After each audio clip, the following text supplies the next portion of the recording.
dividir um pouco, que se ela ajuda uma cortada.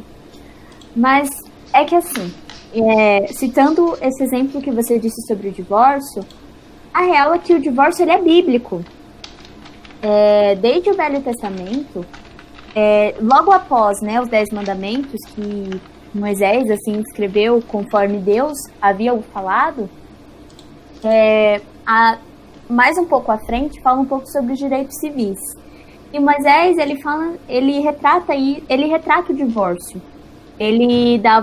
Era literalmente uma carta em que a pessoa, tanto o homem assim quanto a mulher, poderia se divorciar daquela pessoa. Era uma carta assim, além do adultério, né? Porque até quando Jesus prega, e aí já no Novo Testamento, Jesus também fala sobre o divórcio. Jesus novamente ressalta essa questão do divórcio. E Jesus fala, só que ele já fala sobre a questão do divórcio ser apenas importante na questão do adultério. E cometeu adultério, o divórcio, ele é permitido, entre aspas. E que na época que Moisés assinava as cartas de divórcio, era relacionado à dureza do coração daquela sociedade israelita. Então, que os homens naquela época, eles eram tão duros de coração que era necessário que, caso eles não estivessem satisfeitos, né, entre aspas, era dada uma carta de divórcio, eles poderiam se divorciar tranquilamente. E isso era uma coisa que a sociedade israelita da época fazia. E Jesus faz um adendo a isso novamente. Então, a realidade é que não é que o cristianismo ele vai contra o divórcio, né? Até porque o casamento, ele é algo estabelecido por Deus.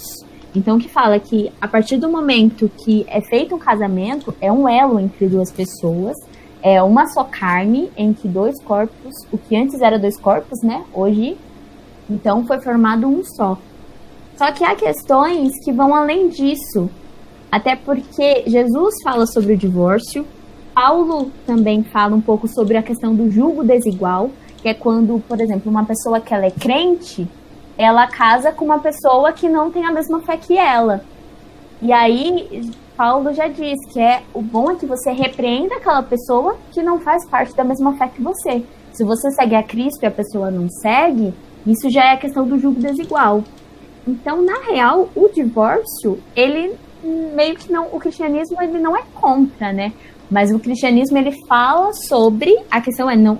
Claro, né? O ideal seria não se divorciar. Porque desde o início fala, o casamento, ele é um elo e ele é selado por Deus.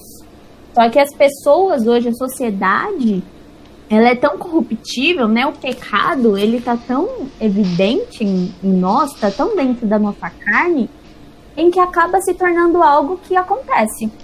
Não deveria, mas acontece. Acaba se tornando algo normalizado, né? Exatamente.